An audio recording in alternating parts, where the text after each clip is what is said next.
Hey.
Hey.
How's your day so far, Professor?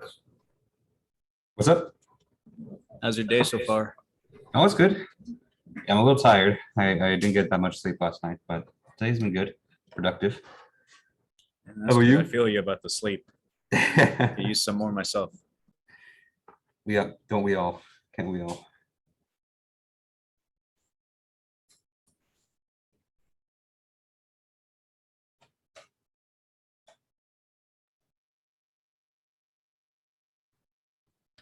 Are we continuing the boundary condition slides?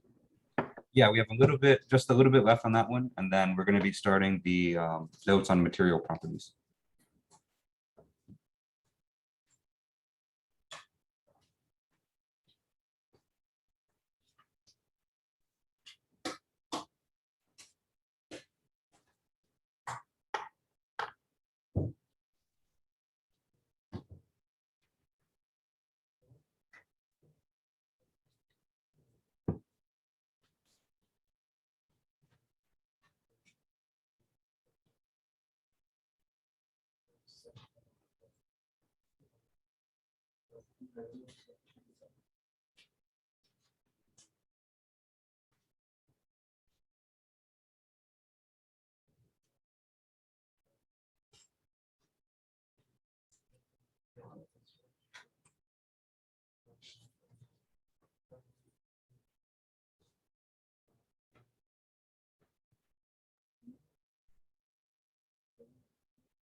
Hi, Professor.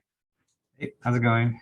Good, thank you. I was wondering, the activity 3 that you posted on Canvas. Yep, Are we going to go over it ourselves, or just we go over it in class we're going to be doing that on Thursday. And Thursday? so we'll do on Thursday, and then whatever you don't finish up, we'll be home. Okay, thanks.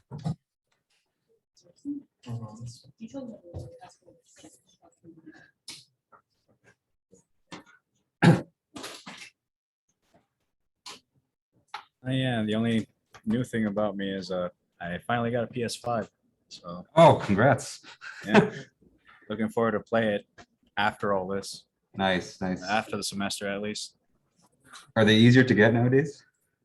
I hear they're starting to now. Okay. There's this guy that I follow on Twitter, and he gives out drops saying like, when's the Xbox or PS5's dropping? I got lucky though. Sony sent out an email saying like, hey, you've been invited to give us your money. I see. And so I see. yeah, I did that. I see. Well, it's good that you got one. Okay. Hopefully it'll be fun to play. Yeah. Right. It's 5:30, so let's go ahead and get started today. All right, good evening, everyone. How's everyone doing today? Good, good. Lots of nods, so that's good. All right. So we're just like I kind of just mentioned just now, on Thursday we're going to be doing our next Ansys activity. And so that's going to be we're going to learn how to deal with assemblies there. Okay.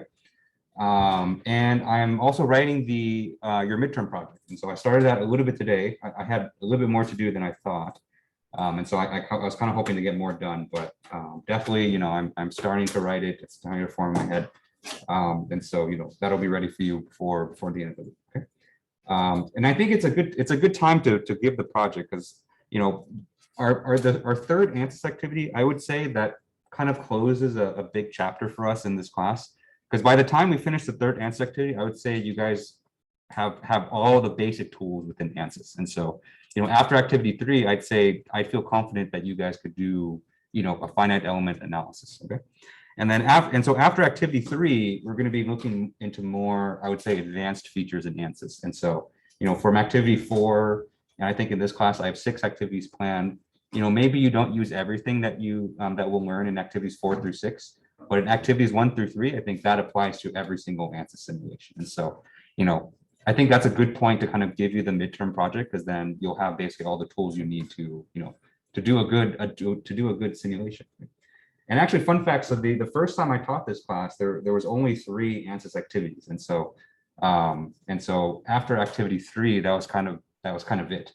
Because the first time I taught this class, I was still learning Ansys at the same time as teaching the class, and so that was kind of the limit to my knowledge, after this activity. And then as the years went on, I added more and more activities and more features to Ansys. And so, activity 3 it's a good stopping point, because then a lot of people, even after the first time I taught the class, they kind of contacted me after and said, I learned a lot from the class, and I could contribute kind of right away with finite elements. And so, I feel confident that after activity 3, you guys will kind of reach that state too.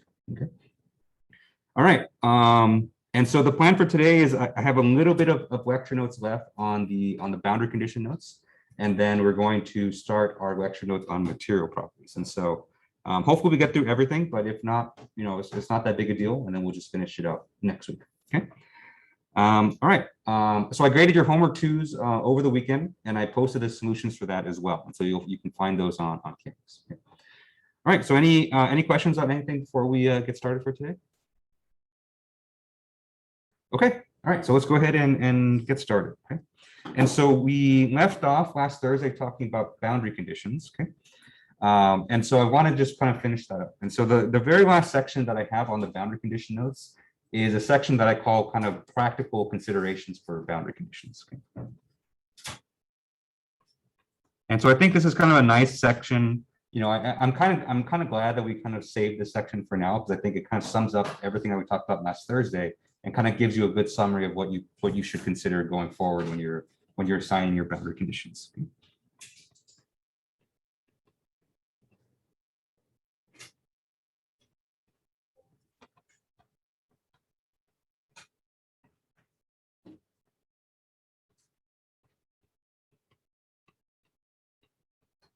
Okay.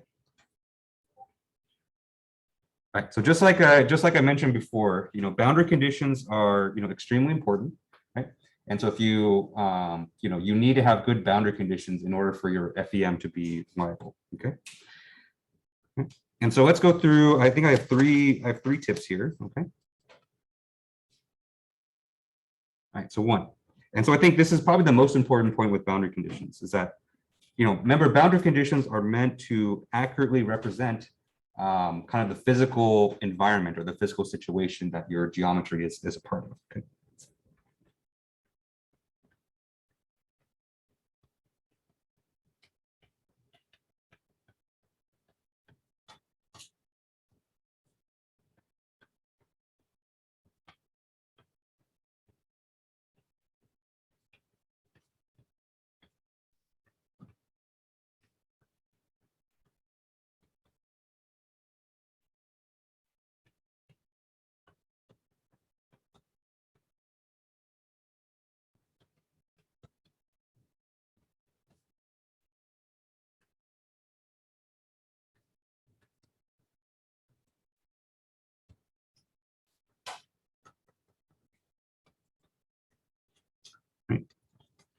Because remember, boundary conditions are, they're always things like fixed supports or things like forces or pressures, right?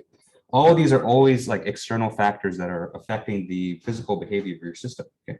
And so if you always think of your boundary conditions as, what are the external factors, what are the external forces and external constraints, and how are those affecting my simulation, my system? Then that's kind of the right mindset that you need to have for boundary conditions. Okay. And so the key to this is that, when you choose the boundary conditions, whether you choose to include a boundary condition or not, and, beyond that, what type of boundary condition that you choose, right? What you choose has to be physically consistent with the real life system your FEM is supposed to represent. Okay.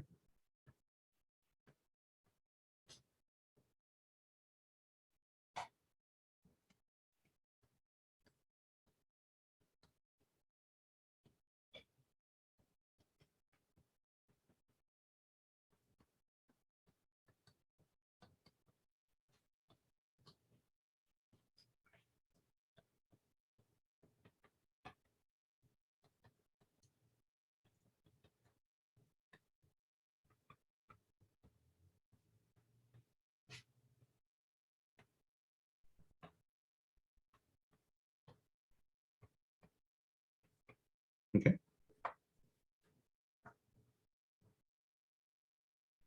Right. And so you should always think of your boundary conditions as physical things, right? And so some cases might be really easy. And so some cases might be really clear that, this device or this structure is bolted to the wall here. And so we should have a fixed support here, right? And so some cases like that will be really obvious. Some cases, when you have, a complex loading situation, sometimes it's not clear. And so, sometimes there's a little bit of an art to, how do you best represent this force? How do you best represent this pressure, right? What values do you use? Do you use a distributed force or not? Okay, and so it's not trivial sometimes, and so sometimes you have to kind of try a few different things, look at your results, and see if you're getting some certain behaviors that you expect. And if not, you just have to kind of go back and iterate on it. Okay, but just kind of think about, I want you guys to always think about what's the real life physical situation and how can I encode that or how can I represent that with boundary conditions. Okay. And so I'm stressing this one a lot, and and I know this might seem obvious, but a lot of times it's not obvious, right? And so most of the mistakes that I see in students doing finite elements, or even a lot of my colleagues running finite elements, it has less to do with meshing errors.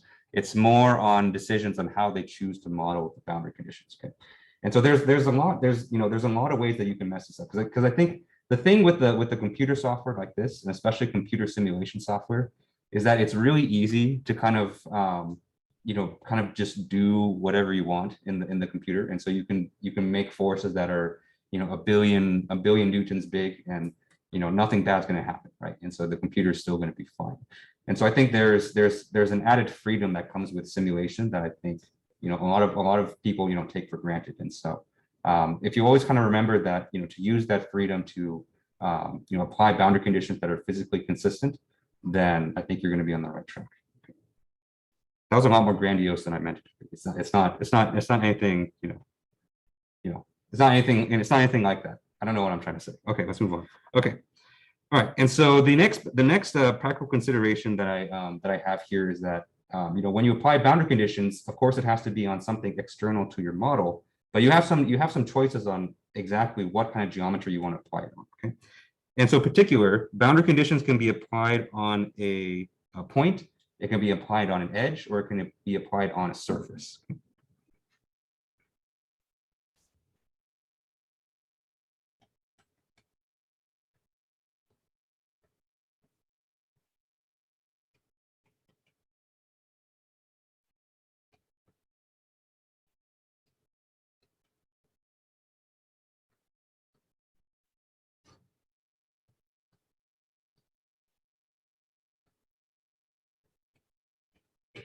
Okay.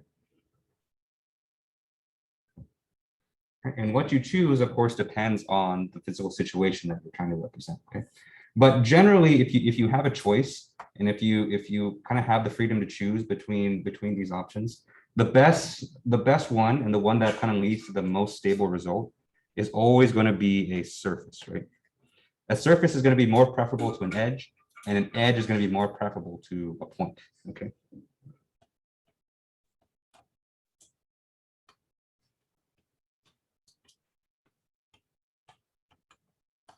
Okay. And this is especially true, when you have high values of load. Okay, and so if you have a very, very large magnitude force, a very, very large magnitude pressure, you want to apply that over a surface if you can.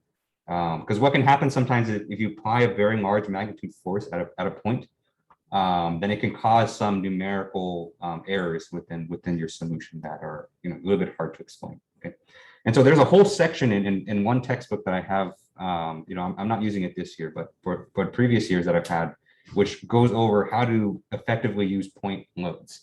And so if you're using a load that's applied at a point, you have to be really careful about how you apply it. Otherwise, you could create a lot of really strange situations. And so if you can, try to distribute the force or whatever load that you have across as big an area as you can, because that's going to lead to the most reliable results. Okay. All right. Any questions on any of this? Okay. Okay. And so the third practical consideration has to do with applying multiple boundary conditions at the same location. Okay.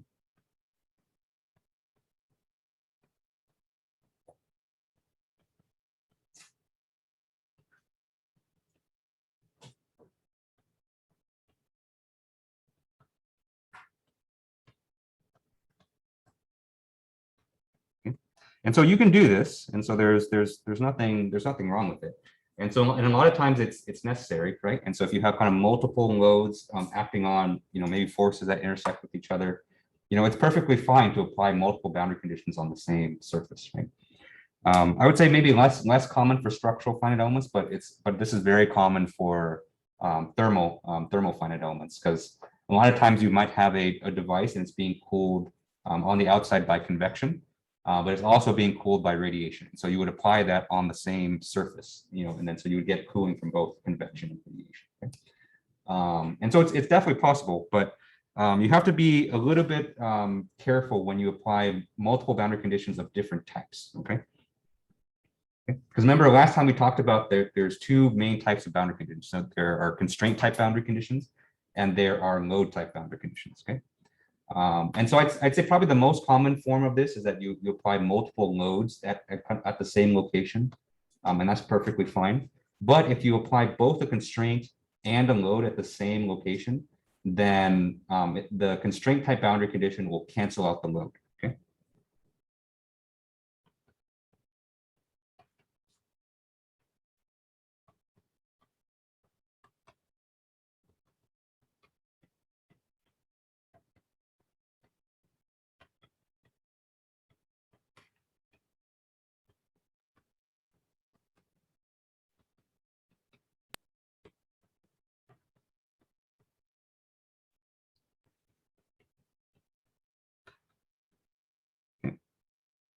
And so if you try to do a situation like this where you apply a load at the same place as a constraint and you don't see anything happening, the reason is that the constraint is kind of negating that, negating that load. Okay.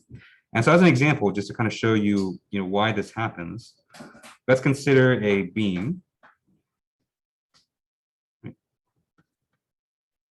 And so on the beam, let's say that's simply supported.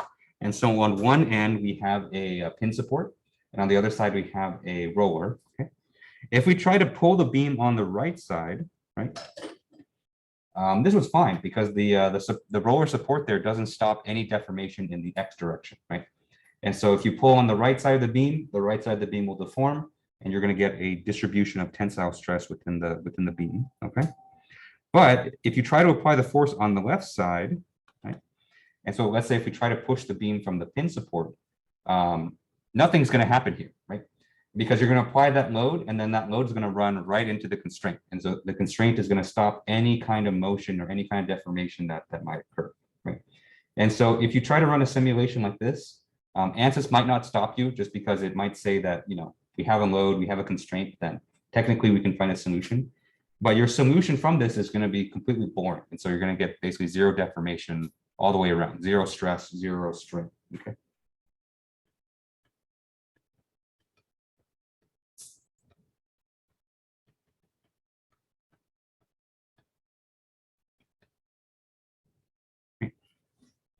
And so you have to make sure that when you're applying, multiple boundary conditions at the same place, that they're not going to cancel each other out. Okay. And more specifically, if you have a constraint that's being applied here, and you're applying a load that's going to, run right up against that constraint, then, just be prepared for basically nothing to happen. Okay. All right. Any questions on any of this before we move on to material properties? Okay. All right, and so that's the practical considerations for when you're applying boundary conditions. Okay, and so now let's start talking about material properties.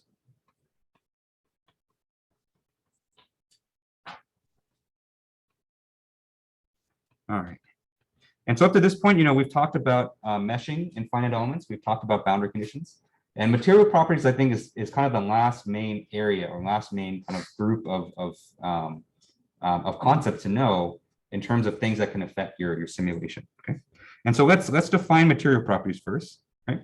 And so when I say material properties, what I'm referring to are the physical parameters of the material that you're using in your finite element simulation and how it affects the physical response. Okay.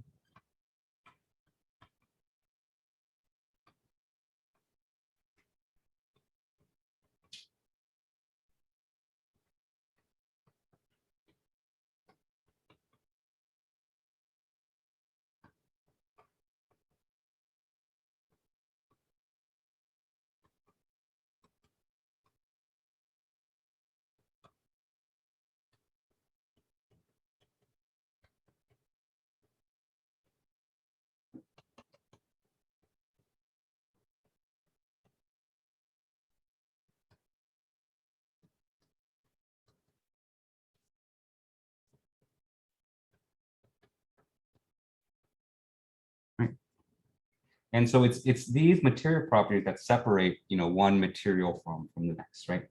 And so intuitively, I think we all understand, that different materials will behave differently, right? And so if you take a rod of steel, that's going to be really hard for you to do anything to it. But if you take a rod of like wax or something, then it's going to be really easy because those two have very different material properties. Okay. And so mathematically, what these material properties do is that they come into the governing equations for your finite element simulation, and then they basically affect how the solution will be solved, or basically how the solution will behave.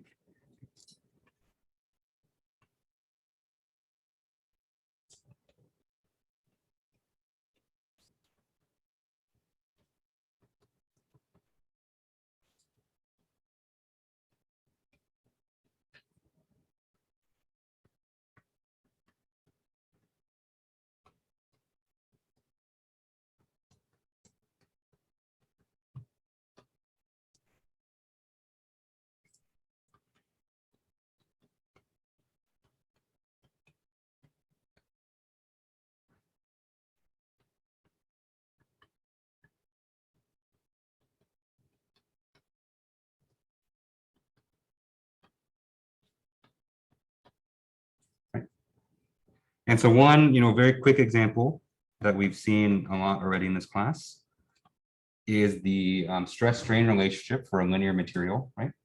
And so, on both sides of the equation, we have things like the stress and the strain, where these two things are, I would consider like the physical response of the system. Okay?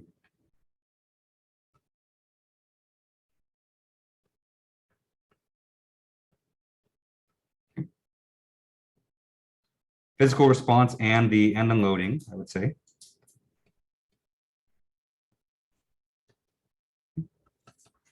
And the main thing that affects this relationship or affects the mathematical values that result is the material property, right? And so here we just have one material property, which is the Young's modulus. Okay? And so depending on the value of the Young's modulus, this is going to affect how, the mathematical relationship between stress and strain in this material. Okay?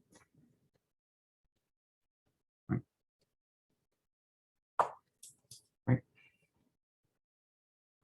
And so the key word here is coefficients, right? And so each material kind of has a different set of coefficients or a different set of behaviors that it can do, and that affects how its solution will behave. Okay. All right. And so I'll comment here and say that material properties, I think, are the aspect of finite element simulations that people generally think the least about. And so if you think about meshing, if you think about boundary conditions, usually a fair amount of thought goes into those by the finite element engineer. Material properties are kind of the thing that people generally don't think about, because the way that most people load material properties in Ansys or any other finite element software is that they just simply load a material from a database. Okay.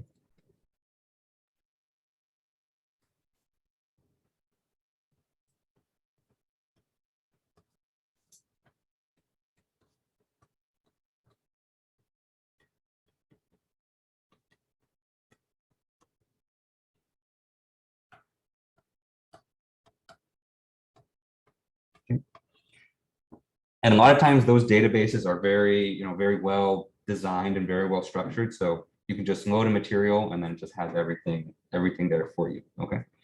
But with that said, I would say, things are trending in a direction towards, material properties becoming more important, because there's a lot of new interesting manufacturing methods out there now too, right? And so you think about things like 3D printing, things like a lot of really interesting composite materials out there, right? And those are less likely to have properties that are just going to be in a database that you can just look up on the internet, okay? And so in those situations, having a good understanding of what the material properties are, what they represent, and how to load them into Ansys or any other finite element software, I think is going to be, really, really important in the future. Okay. All right. So any questions on any of this? Okay. And so let's talk about some of the more common material models out there and what their properties mean. Okay. And so let's start with our favorite material model, and the one that we use mostly in this class, which is linear elasticity.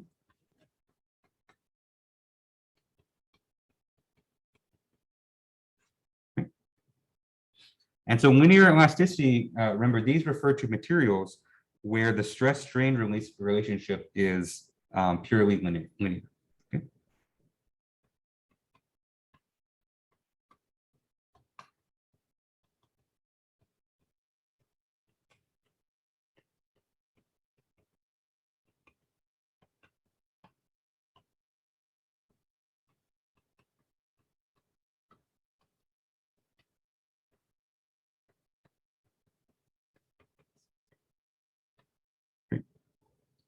And so we wrote the equation for the Hooke's law on the previous slide.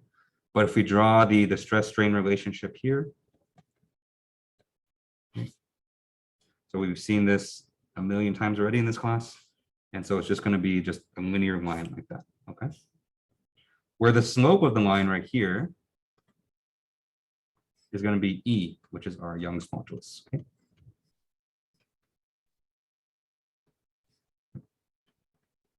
So linear elasticity is very popular, just because it's just due to its simplicity. Okay. Because in order to specify material as linearly elastic, you only have to specify two material properties.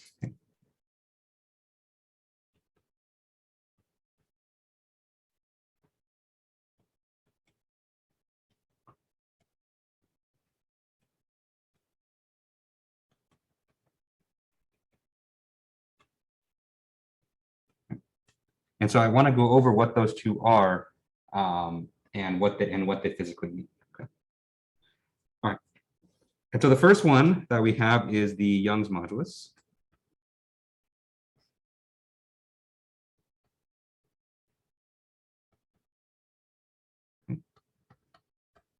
And so this has the symbol E. Right. And so just like I've shown above, this is basically the slope of the stress strain curve. Okay. And what it expresses is it expresses how well the material can resist deformation.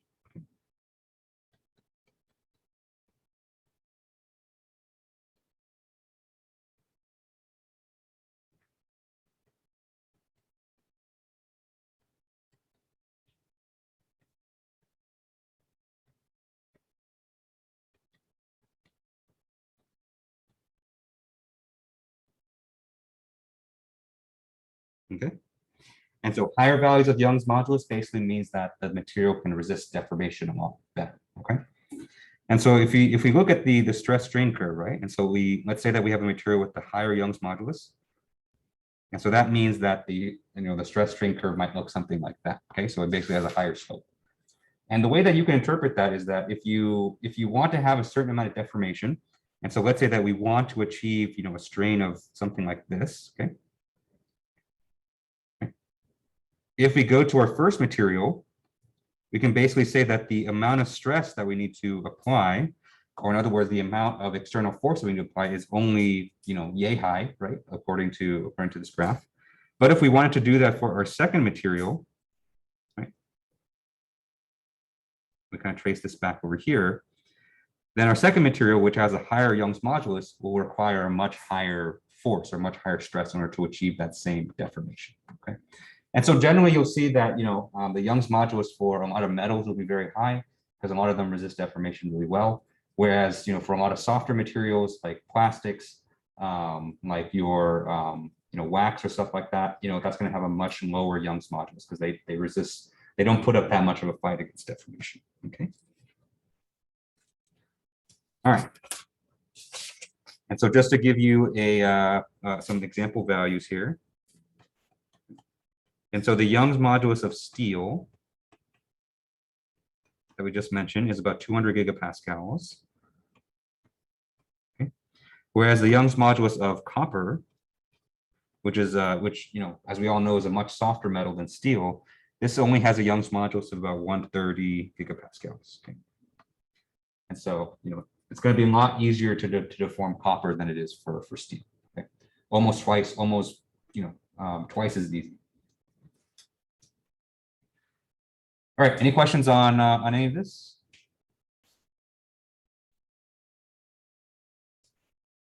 Okay. All right, so that's the Young's modulus, and so that's the first parameter that you need to specify for linear elasticity. Okay. And so the second property that you need to specify is the Poisson's ratio. Okay. And Poisson's ratio is strictly a multi-dimensional phenomenon. Right? And the symbol that we have for Poisson's ratio is this kind of Greek V, which we call nu. Okay. All right. And so what the Poisson's ratio measures is how much a material will deform in directions perpendicular to the loading.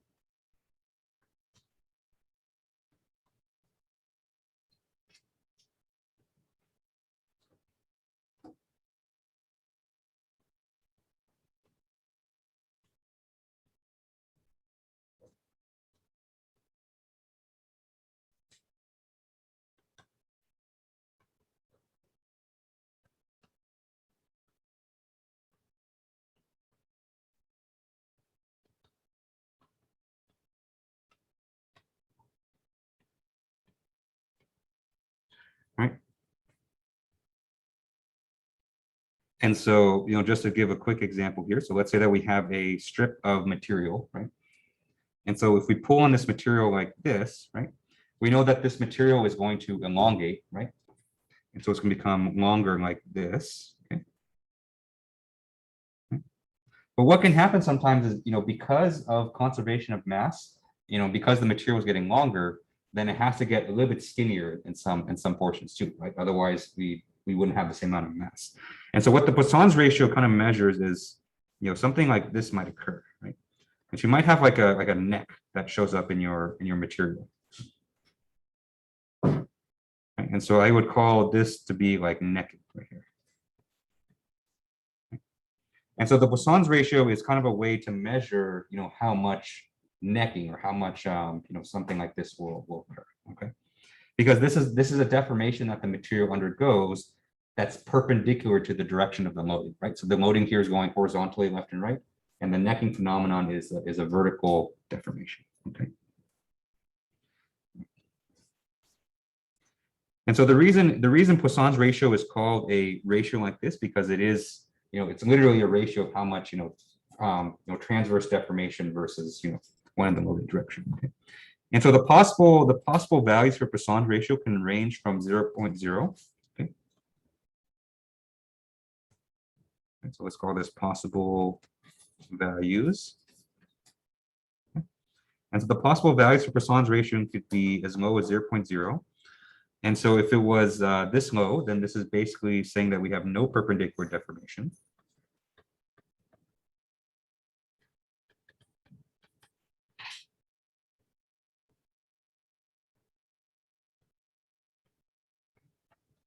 And the other extreme is 0.5, which is lots of perpendicular deformation.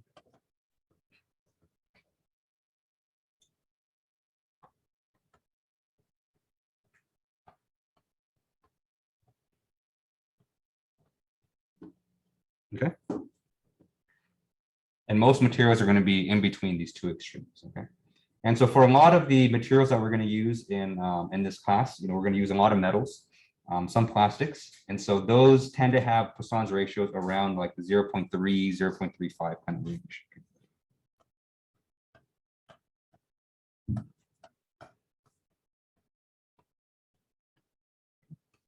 So if you remember from activity 2, we were working with aluminum, and that had a Poisson's ratio about 0.33. Okay. And in the next activity, for kind of the extra credit part of the next activity, I give you the material properties of plastic, or it's a plastic, one of the many plastics out there. And that one has a Poisson's ratio of, I believe, 0.36. And so kind of in that same ballpark. Okay. So any questions on Poisson's ratio? Okay. All right. And so those are the only two that you need to specify, right? And so if you remember from activity 2, these are the two things that we use. But actually, in multi-dimensional, linear elasticity, there's actually a third property called shear modulus. Okay.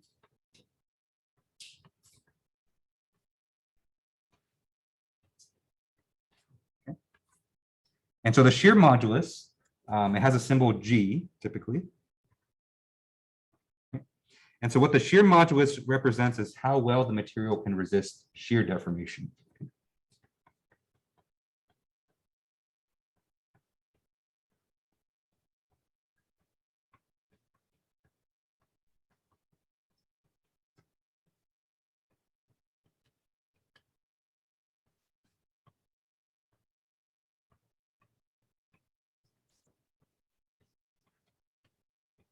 Okay. And so you can think of the Young's modulus as how well, the material resists kind of, I would say, kind of normal deformations, right? And so things that expand the material or compress the material. Shear modulus represents how well the material represents shearing. Okay. And so technically this is required. And so if you look at the equations for linear elasticity, you go into the code, the shear modulus is actually something that it needs to plug in. Okay. But it's seldom something that we have to apply, right? And so if you think back to our bike crank, we didn't plug in anything for the shear modulus, right? And that's because, for a material that's follows linear elasticity and it's isotropic, there's an equation that you can use to compute the shear modulus from the Young's modulus and the Poisson ratio. Okay. So for isotropic linear elastic materials,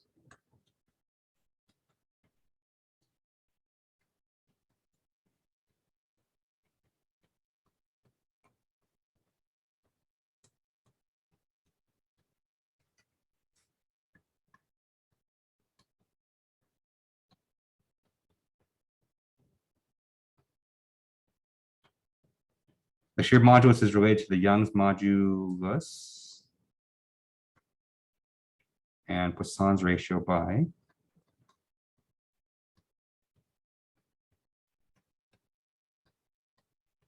okay. And so the formula we have is G is equal to E divided by 2 times 1 plus nu. Okay.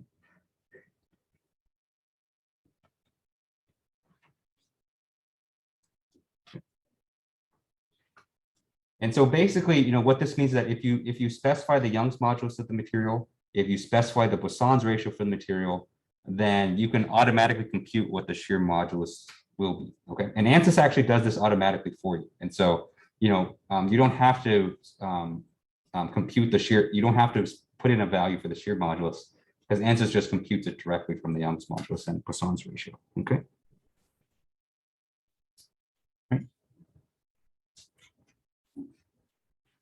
And so, you can check this on Ansys too. And so next time, and you can maybe check this on Thursday when we do our activity, when you're inputting custom material properties and you put in the Young's modulus and you put in the Poisson's ratio, you should see another row of that material property table called shear modulus.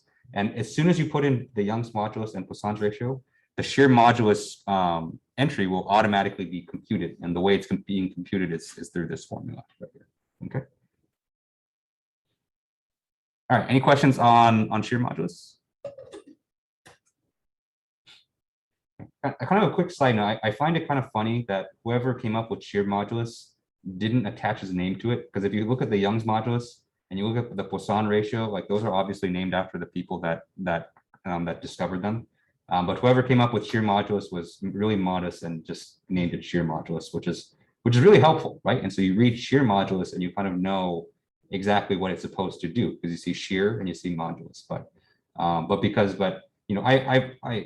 always hated it when scientists attach their names to like equations and parameters, because then it's impossible to know what they really mean, right?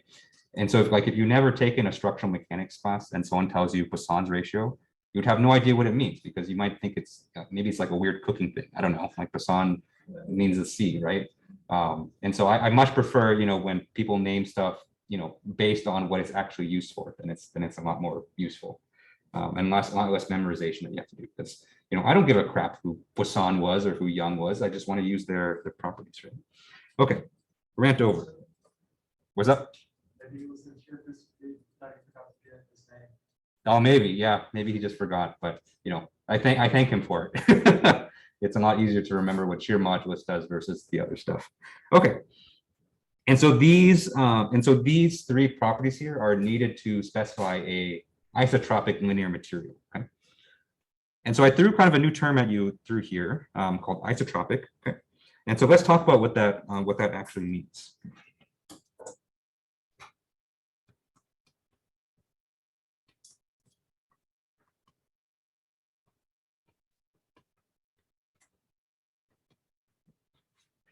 And so isotropic materials means that basically the strength of the material is the same in all the directions. Okay?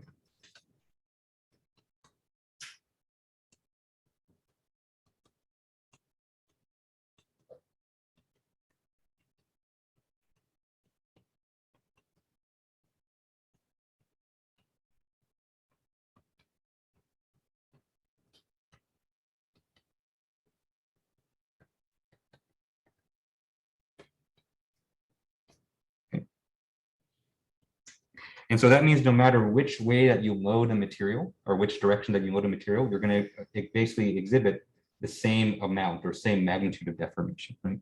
And so let's say that we have a cube of isotropic material like this.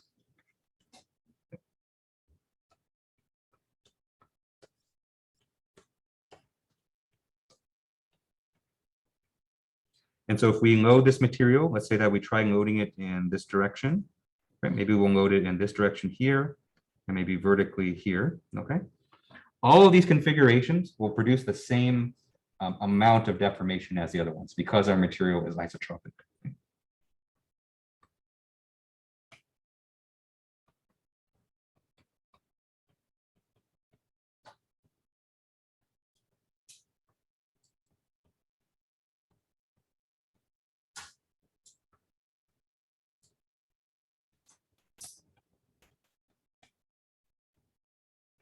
Professor, Yep. does it have to be in a cube shape in order to test this? It doesn't have to be. It's just a Okay. cube is the most convenient to draw. And Because so, it's not perfectly symmetrical on every axis, then you can't have it isotropic, right? yeah, no, it's a good question. So isotropic is separate from the geometry. And so isotropic just refers to the material itself. But Okay. if you do have, a non-symmetric geometry and you load it in different directions, you're going to see different deformations, but those are mostly just from geometrical effects. So you have to, in order to test the material, see if it's isotropic, it needs to be a perfect geometry. Yeah, so if you're going to do a laboratory test and you're going to check to see if, if the strengths are equal, then having a symmetrical geometry would, you kind of need that. Yeah. Mhm. Right, and so the amount of deformation is going to be the same, but obviously the direction of deformation is going to be different, right? And so if you load the cube, vertically, it's going to squish the cube vertically. But if you load the cube horizontally, it's going to squish the cube horizontally too. But if you actually measure like the amount of strain as as just a magnitude, that's going to be the same in all three cases. Okay. And so isotropic materials work really good for a lot of metals. Okay.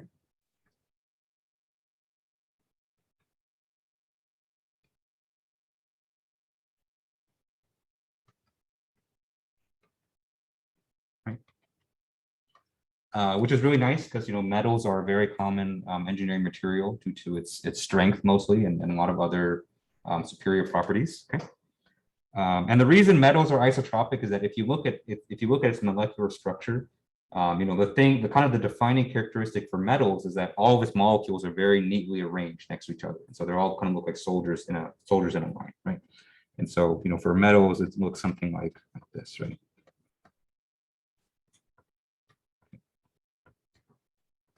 And so if you basically load it here, this way or the other way, all the molecules, because of their neat organized structure, there's no difference on the direction that you load it, right? Okay. All right.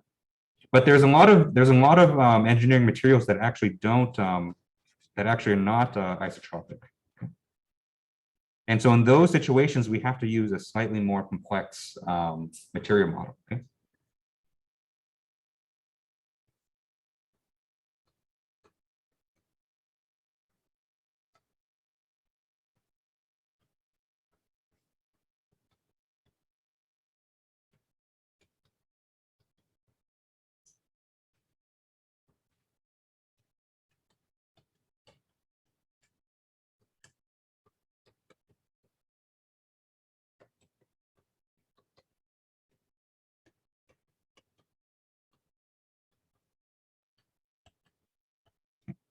And so I think probably the most common example of this is wood. And so with wood, that was harvested from a tree at some point, right? And so a tree, if you kind of cut the inside of a trunk, that there are fibers kind of running up and down the tree, right? And so that's how kind of nutrients kind of go from the ground all the way up to the branches.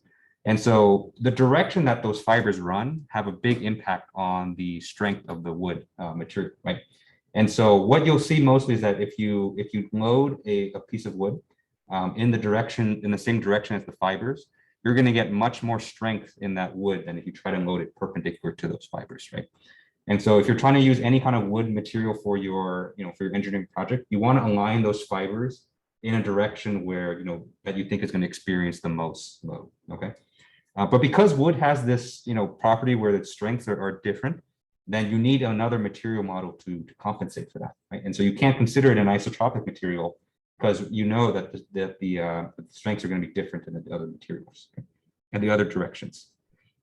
And so another common example that I think is becoming more and more common nowadays is 3D printing.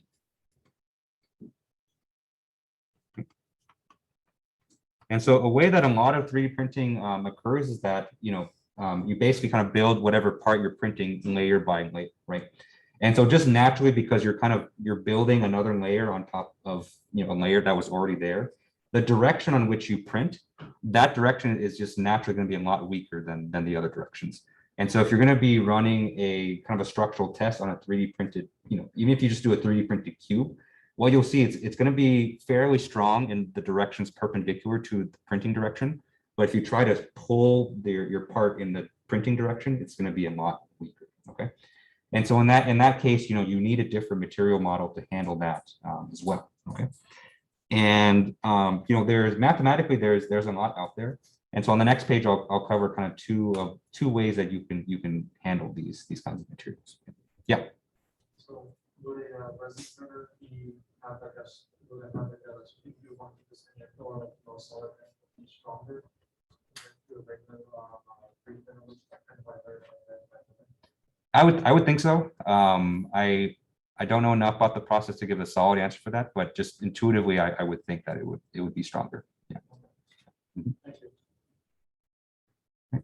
Any questions on any of this?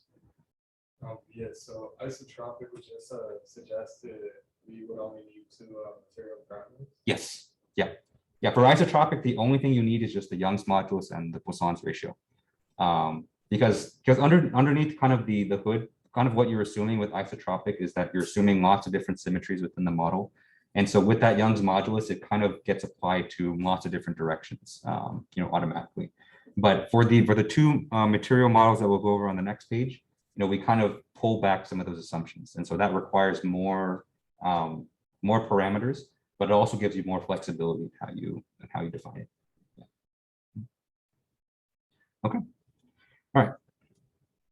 And so the first material model that that you can use for things like wood and things like 3D printing, and this is the one that I typically tell people to do, is orthotropic elasticity.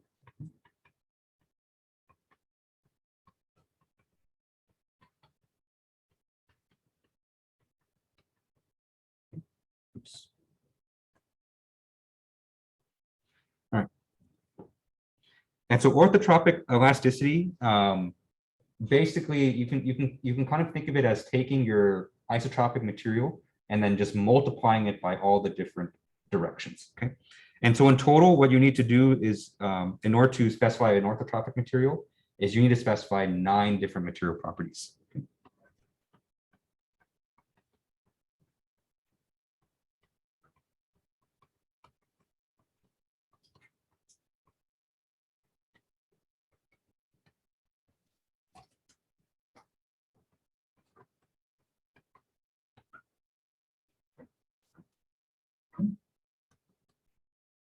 Okay. Right, and so what the way that you can interpret these 9 properties are, they basically are the Young's modulus in all 3 directions.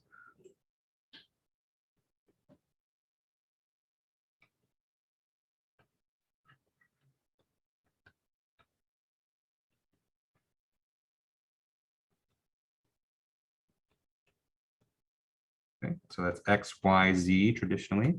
Okay. Right, you also need to supply Poisson's ratio for all 3 directions.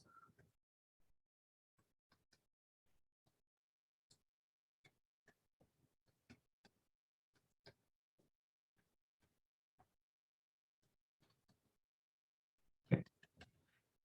And then the last 3 are the shear moduli in all 3 directions. And so since, we're breaking the symmetry from isotropic, we no longer have that formula that we can use to compute the shear moduli from the Young's modulus and the Poisson's ratio. And so you need to manually put in what the shear moduli is in all 3 directions.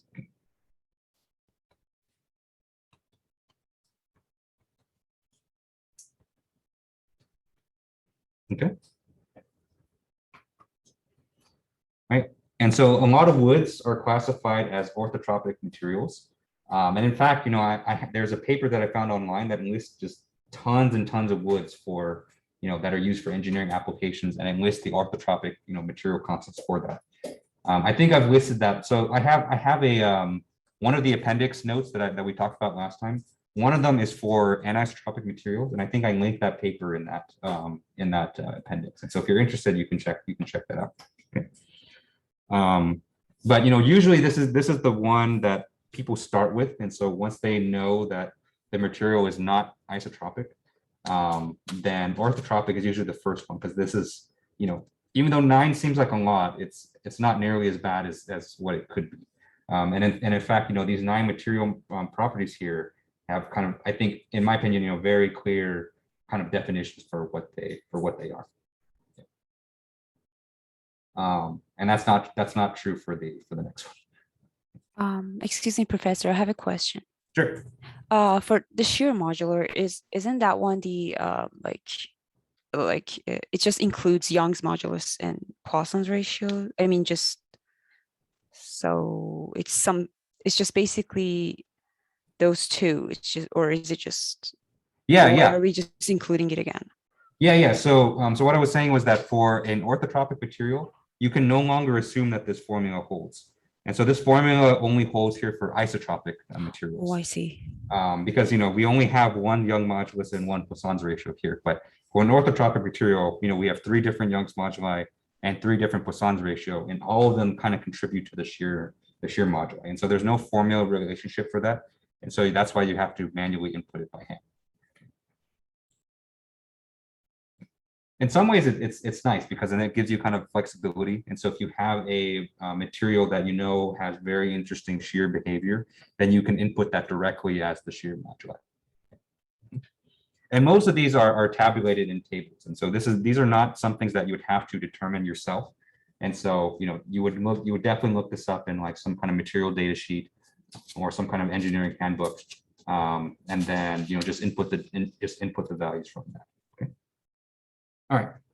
And so I would say that's kind of the most common one if you want to kind of step up in complexity from isotropic.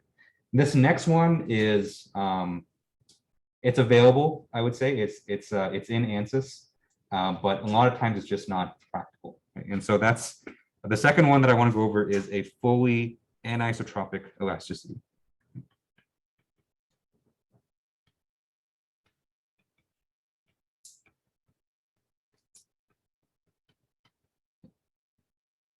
And so I use the word fully here because this basically makes no assumptions at all about the material, right? And so even with orthotropic elasticity, you're still making some assumptions of symmetry within the material. And so that's why it reduces the amount of properties to 9. But for a fully anisotropic material, this requires 27 separate material parameters to be specified.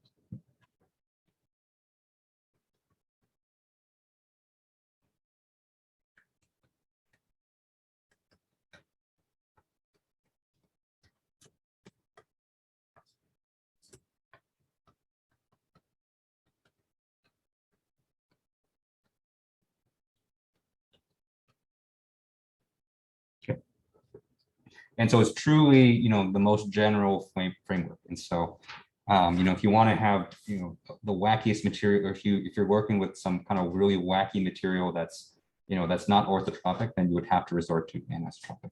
Okay. So I would say makes no assumptions, makes no symmetry assumptions.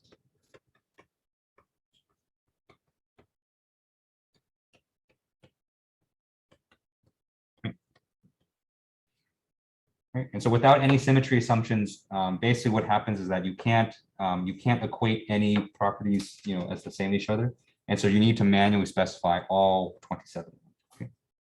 And so I will say that, that this is available in Ansys, and, you can specify this for your material.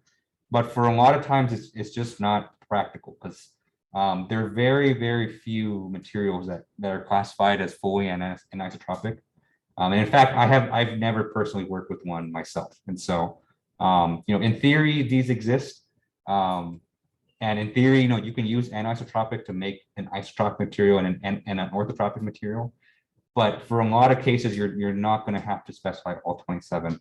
Unless I would say the only situation where you would is that if you work for a company that kind of its main thing is kind of developing new and interesting, composite materials, they might have something that would fall in this category. But, I would say that, a lot of, I'd say, naturally occurring materials are not anisotropic. But, there could be, and I'm just not aware of it. But anisotropic is kind of the most general that you can do. And it gives you the most options for customization, but it also requires the most knowledge for you to use as well. All right. Any questions on orthotropic or anisotropic elasticity? And so the bad thing about anisotropic elasticity too is that, the 27 parameters, I would say they don't have as strong of a physical intuition. And so for orthotropic, for all the 9 parameters, you can physically say that this parameter is going to govern this behavior for the material. For anisotropic, it's a little bit harder to determine that, and so that makes it an even harder thing to use. Okay, and so next thing I want to talk about is plasticity or plastic behavior. So this is something that commonly occurs in a lot of engineering tests. And, we have to talk a little bit about how do we actually specify this in Ansys. All right. All right. And so, kind of like what we talked about before, that, linear elasticity, whether you use an isotropic material or an orthotropic material, due to, I would say, the algebraic nature of how stress and strain are related, that's only really valid for small deformations.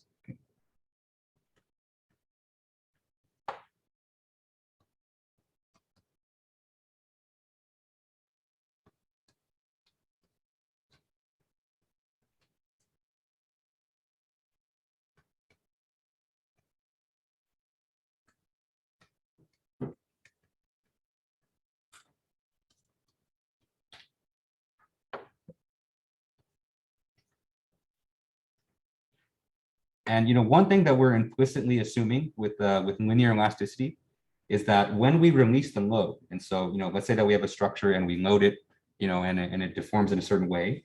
When we release that load, then your structure is going to just return to its original configuration. Okay.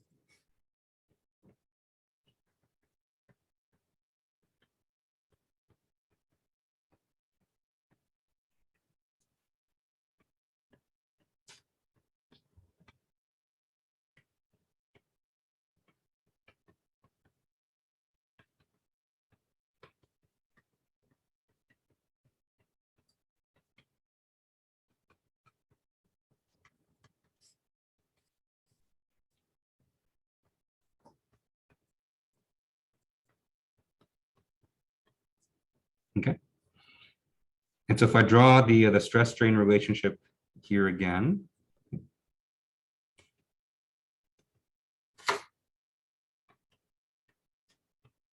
Okay. And so if we draw kind of the linear portion of this graph, right? And so, if we kind of stay within this linear regime, what we basically assume is that, let's say that we load the material, okay? And so we apply some kind of external loads, and we get some strain that is up here on this line, right? And so as we basically load the material, we're going to travel up this curve, right? Up until that location there.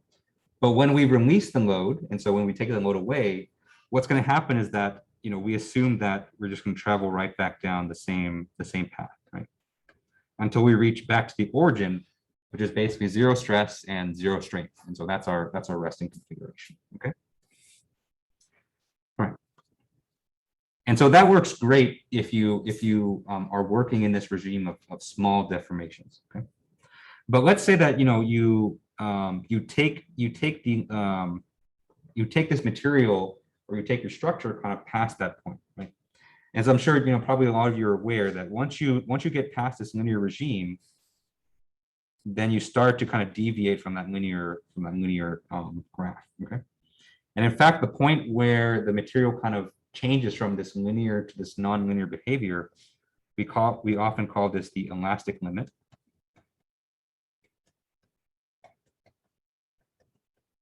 Okay. Right. And so what happens if you go past the elastic limit, then we're no longer going to be able to return to our original configuration, right? And so let's say that we go beyond it, okay? And let's say that we reach up here into this state of deformation, right? And so we're going well into the plastic regime, right? And so when we release this load, right, instead of following the same curve back, what's going to happen is that this, the structure is going to unload, basically linearly from wherever it left off, right? And so we're basically going to travel down just like this, right? Until we reach this state right here, kind of at the bottom, where we have no stress in our material, but, we have some residual strain, right? And so in other words, we reach a point where we come back to a point which is not the same as our original configuration. Okay? And so this kind of residual strain right here, right? This is called plastic strain.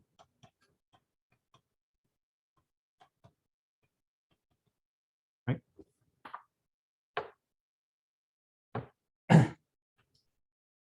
And so that's something that we have to model within Ansys. And another thing we have to model is how this, how this nonlinear part happens, right? Because as soon as you exceed past the elastic limit, then your stress strain relationship will change because now you're in this what's called plastic region. Okay. Right. And so these are things that we have to account for in Ansys, especially for cases when we expect to have fairly large deformations. Okay. All right. And so typically, for the situations where you expect plastic strain, this is typically experienced in materials that are inductile, that are subject to large deformations.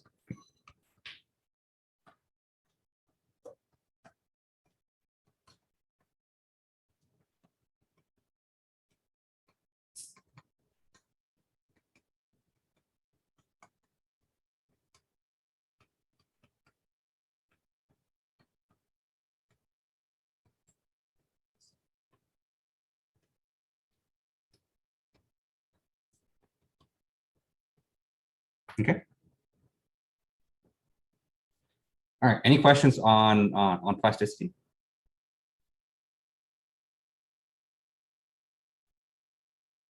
Okay. All right.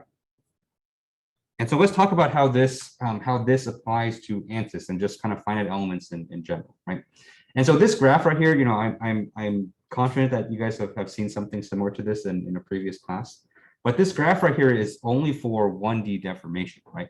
And so it doesn't account for 2D deformation or 3D. All right, question. So is there a way to analyze brittle materials in Ansys? There is.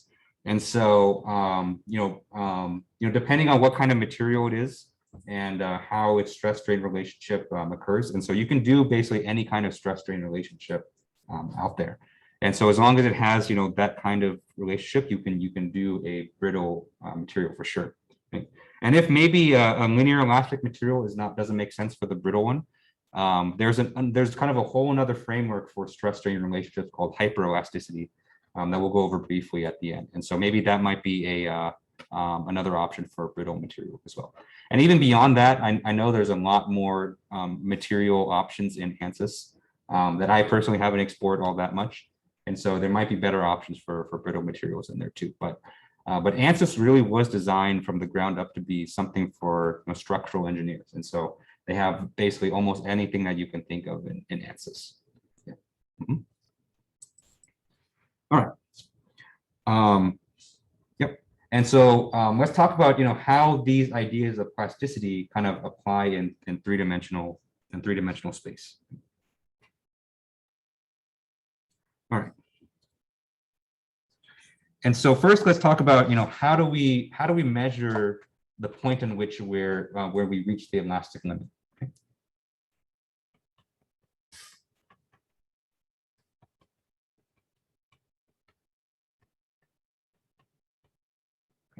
we're going to bring back an old friend here. Okay.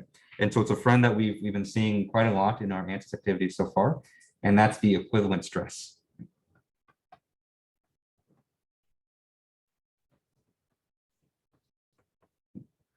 And so we've been using the equivalent stress in our activities. You know, most recently we used it in the last activity to determine whether a material will fail. Okay. And so in the same vein, we can use the equivalent stress to determine whether we reach the elastic limit. Okay.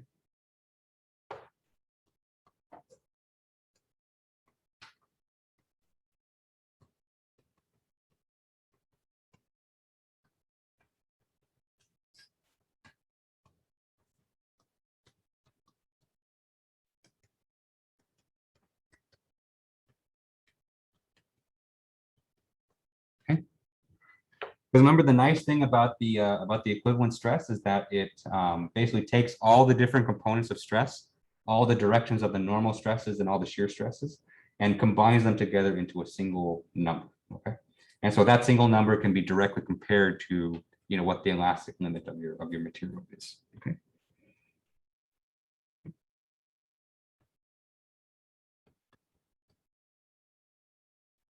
Kind of set that already. Okay. All right. And so that's, you know, that's kind of just basics of, you know, how Ansys determines if you're starting to reach plastic behavior. Okay. And so the other thing, the other things that you have to specify in Ansys are things like, you know, first let's talk about how do we specify the stress strain relationship in the plastic region.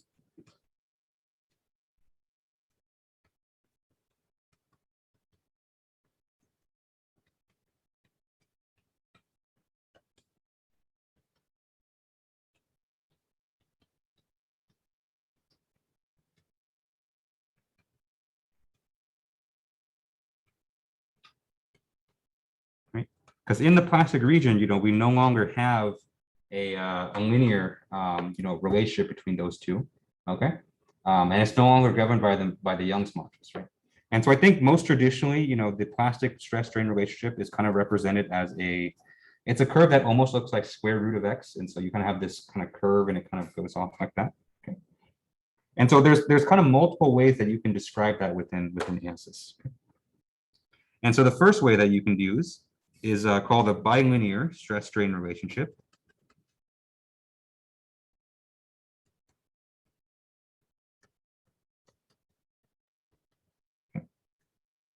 And so in a bilinear stress strain relationship, what you're basically assuming is that once you hit the elastic limit and once you start going into the plastic region, then the slope of your stress strain relationship will change, but it's just going to change into another linear line. Okay. And so this assumes plastic stress strain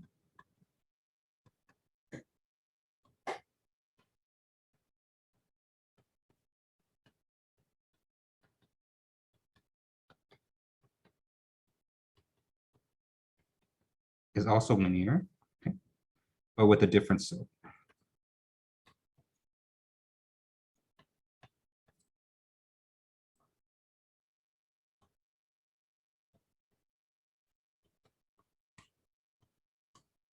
Okay.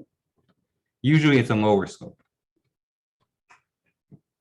And so the stress strain relationship in those situations will look like this. And so we have first our primary linear region, which is governed by our Young's modulus. And then once we hit the elastic limit, what the bilinear stress strain says is that, you know, now we're going to be another linear line, but now our linear line will have a different slope. Okay. And so that's why it's called bilinear. So we have one and then bilinear. Okay. And so I think this is probably the simplest plastic model that you can specify, because it only requires one additional parameter, and that additional parameter is just whatever the slope of this line is right here.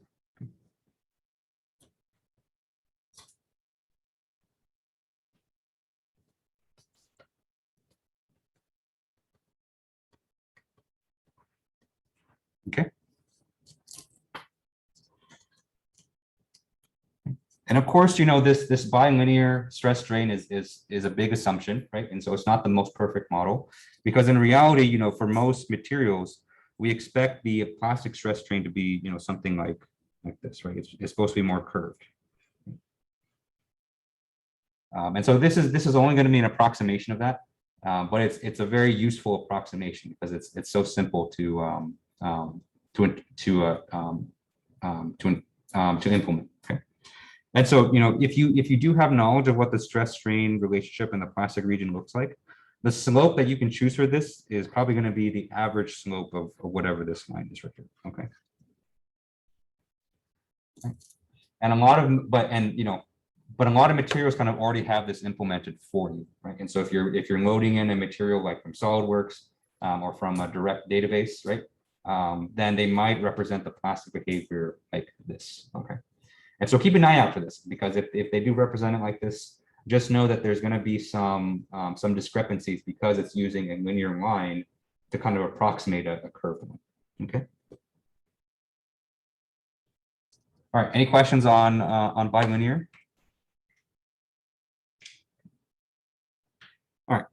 And so that's one common option that you can use. And so that's probably the most simple one. But the one that's more complex, and the one that is preferred if you have the data, is called a multilinear stress strain curve.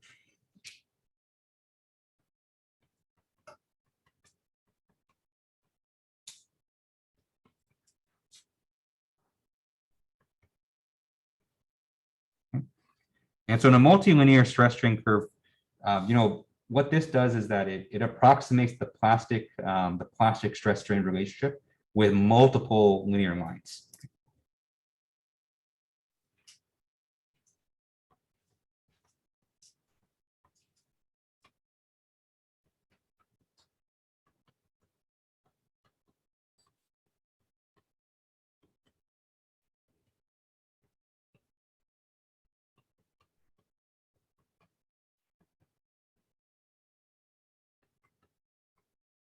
Okay. Each of these lines will have a different slope.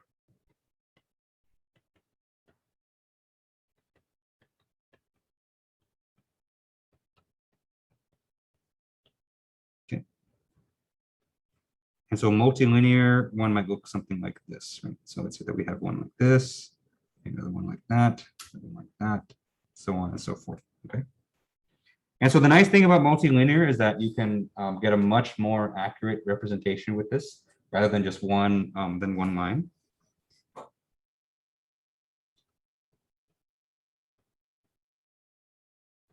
Right. And so if you really want to approximate the plastic stress strain, as accurately as you can, this is going to be a better option than the bilinear one. The downside to using this is that it requires a lot more data.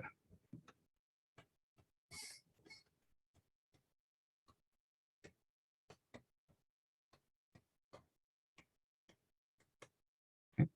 And so in order to specify this, you have to manually basically say, where all these data points lie. Right?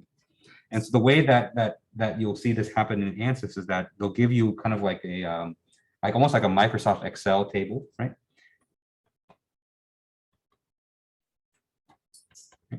And so they'll basically let you put in, what these data points are. And so, for a given strain, so let's say that we have a given strain of 0.1, then the stress in that material is going to be, whatever, maybe 0.3 megapascal, right? Just saying. And so then maybe for a stress of 0.2, we'd have a stress of 0.5 megapascal, right? So these are just numbers I'm pulling out of my ass, but you get the idea of, you have to manually put in each of the data points. Which is not available all the time. But I would say that if you're working for a company where they perform a lot of their own material testing in-house, you're going to have this data available to you. And so a lot of the experimental guys or the guys that do the material mechanical testing, they have this data on them, right? And so you just have to kind of walk over there and kind of ask for the data, and then you can put that directly into your finite element simulation in order to get as accurate of a simulation result as you can. Okay. All right, any final questions on any of this? Anything we covered today? Okay. So I do have a little bit more to these notes on hyperelasticity, but I don't want to start it right now because we have 1 minute left. But it's also not that much, and so we'll cover that next Tuesday. Okay. All right, and so that's all I got. That's all I have for today.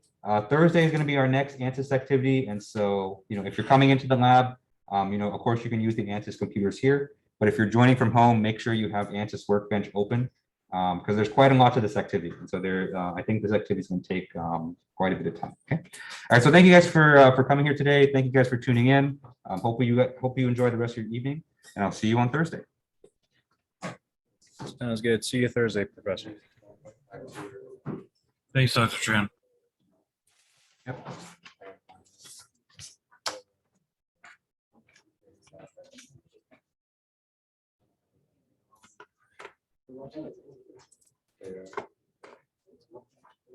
Details. Fold it next to the other. I want to look at the folding of this. But it's kind of really weird. Yeah.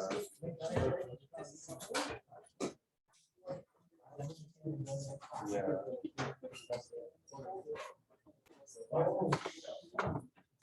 Has to be connected to the joint or it's folded. Or attractions. Yeah. I'll have to look at that.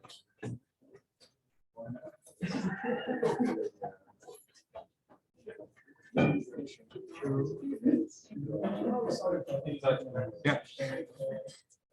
I was thinking about maybe. The only thing like think of if I shrink everything down, it'll lose the height. And then if yeah. On the base right here, you can do a raising twist like on like a 3D printer, have like some gears spin, so raising the whole metal. Maybe you could raise the whole metal. That's like pushing. It'd be easy to do like here, gear system. Small though, so it goes like a couple inches old. It's not yes, very small scale. But keeping this whole arm, just being able to raise stuff with that extra little. Colin, did you have any more questions?